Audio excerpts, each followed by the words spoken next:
Permettra de lancer officiellement le processus d'élaboration du plan national d'évaluation des politiques publiques au Togo. La semaine nationale de l'évaluation au Togo a comme principal objectif de mobiliser la population, d'informer la population, de faire en sorte que cette population nous accompagne pour qu'on puisse évaluer l'ensemble des politiques publiques du pays et qu'on voit celles qui ne marchent pas, celles qu'on pourrait améliorer. Nous voulons du sérieux dans la gestion.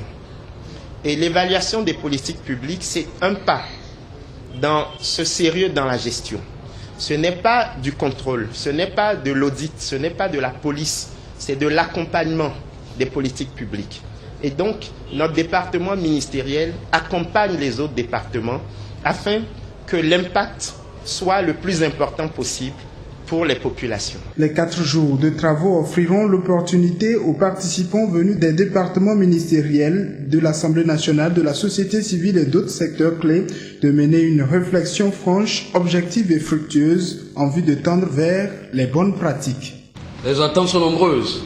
Nos populations nous attendent et il importe aujourd'hui de questionner l'efficacité, l'impact, la pertinence et la durabilité de ces politiques publiques à travers un processus plus achevé d'analyse de l'action publique afin de les axer plus résolument sur les résultats. Dans le souci de doter le Togo d'une politique nationale de l'évaluation des politiques publiques, il s'avère important, voire nécessaire, de s'engager dans un processus participatif tout en s'inspirant des expériences des pays amis de la sous-région et du monde entier. Le Togo est déjà sur le bon chemin avec la création le 11 octobre dernier du ministère auprès du président de la République chargé de la prospective et de l'évaluation des politiques publiques. Une initiative saluée par la Banque africaine de développement. Nous saluons, cette idée géniale qu'a eu le chef de l'État pour instaurer ce nouveau ministère qui va s'appuyer sur ce qui a été déjà fait, parce que le Togo, depuis les années 2008, s'est orienté résolument vers la gestion axée sur les résultats. Mais avec ce nouveau département, on a une approche plus globale. Donc pour la Banque africaine de développement, on ne pouvait pas être en deçà de cette mouvance qui veut que le Togo réalise ses politiques de façon plus efficiente. Dans la pratique, l'atelier comporte 3 phases principales: les plénières, les travaux en commission et les sessions de formation. En septembre 1994, la capitale égyptienne avait accueilli la conférence internationale sur la population et le développement CIPD. Au terme de cette rencontre, 179 pays dont le Togo avait approuvé un certain nombre d'engagements à réaliser jusqu'en 2014, donc cette année. C'est après 20 ans, c'est donc l'heure du bilan. Acteurs et partenaires en développement, membres du gouvernement et d'autres acteurs se sont retrouvés à l'Agora Senghor de Lomé pour faire le bilan de ce qui a été réalisé jusque-là. Ashta Madjom.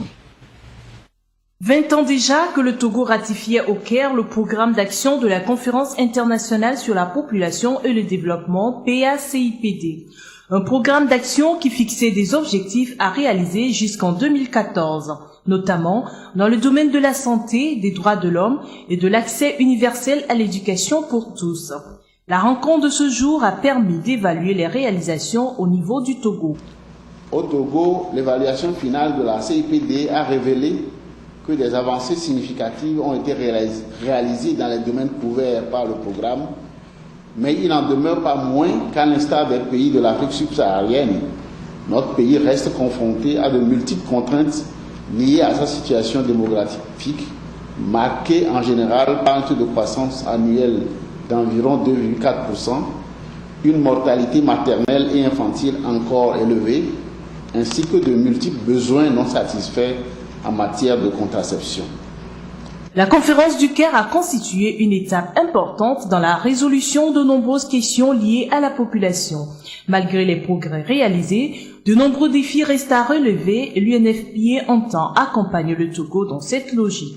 Pour parler de l'accompagnement de l'UNFPA en ce qui concerne la mise en œuvre du programme d'action de la CIPD 20 ans après et au-delà, il faut dire que c'est ensemble, comme l'a dit la coordonnatrice résidente la coordinatrice du système des Nations Unies au Togo. C'est une action concertée que les partenaires vont faire à l'endroit des populations togolaises.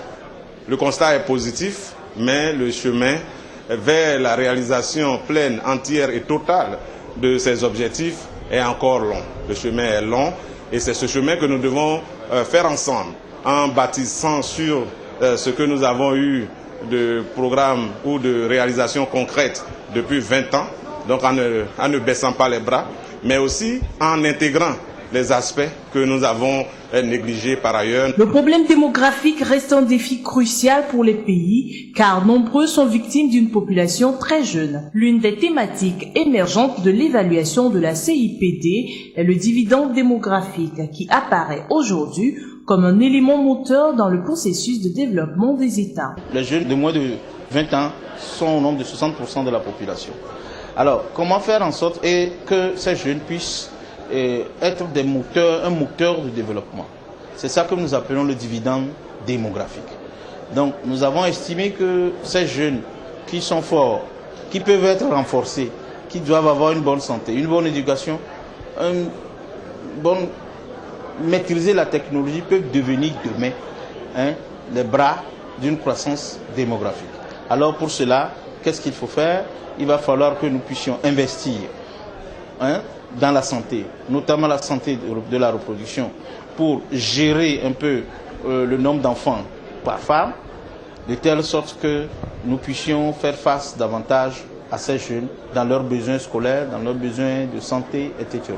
L'agenda de la CIPD invite le gouvernement togolais et les partenaires à mettre en place une certaine politique en vue de redynamiser le système national d'état civil et renforcer également le partenariat public-privé pour avoir une synergie dans la mobilisation des ressources en vue du développement du pays.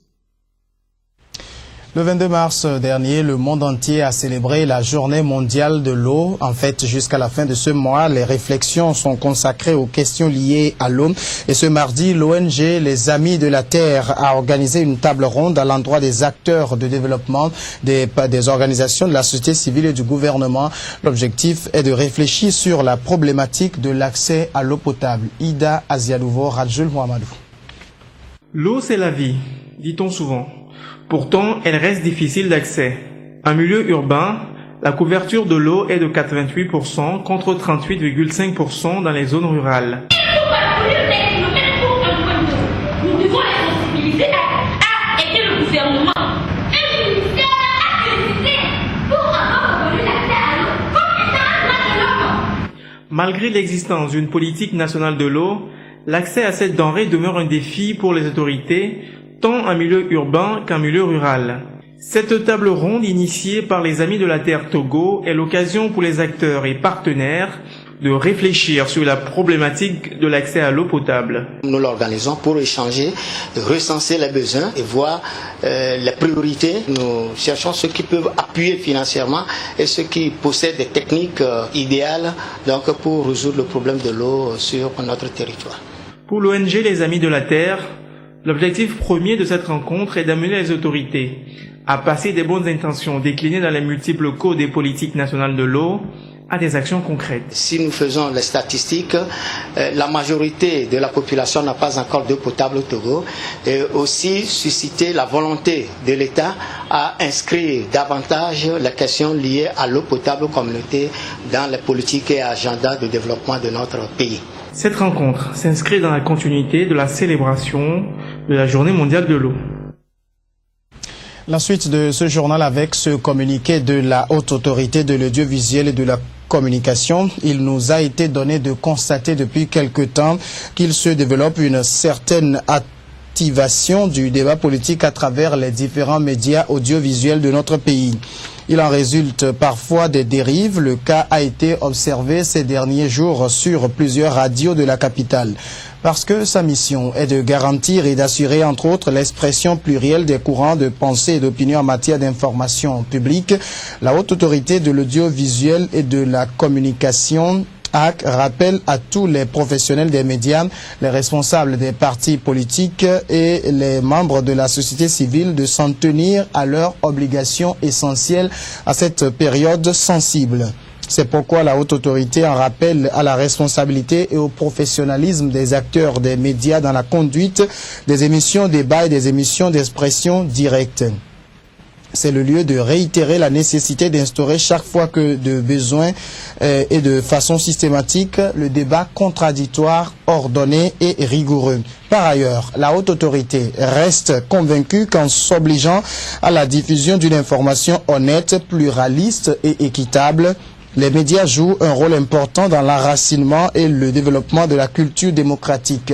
En outre, la haute autorité rappelle aux responsables des partis politiques leur mission de formation de leurs militants afin qu'ils s'interdisent toute attitude, tout comportement, tout propos de nature à porter atteinte à la dignité et à l'intégrité physique des journalistes ou de leurs invités et de préserver les biens publics et privés. Enfin, la haute autorité de l'audiovisuel et de la communication se propose d'initier une série d'actions en vue d'améliorer les relations entre les professionnels des médias, les partis politiques et la société civile.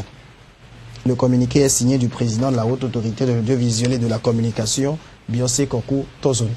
L'actualité hors du Togo, regain de violence en Centrafrique. Depuis samedi dernier, certains quartiers de Bangui, la capitale, renouent avec la violence. Anti-Balaka et musulmans s'affrontent à nouveau. 15 personnes ont trouvé la mort dans ces affrontements le week-end dernier. La situation humanitaire, elle, reste toujours préoccupante. On dénombre 1 million de déplacés dans un pays qui compte 5 millions d'habitants.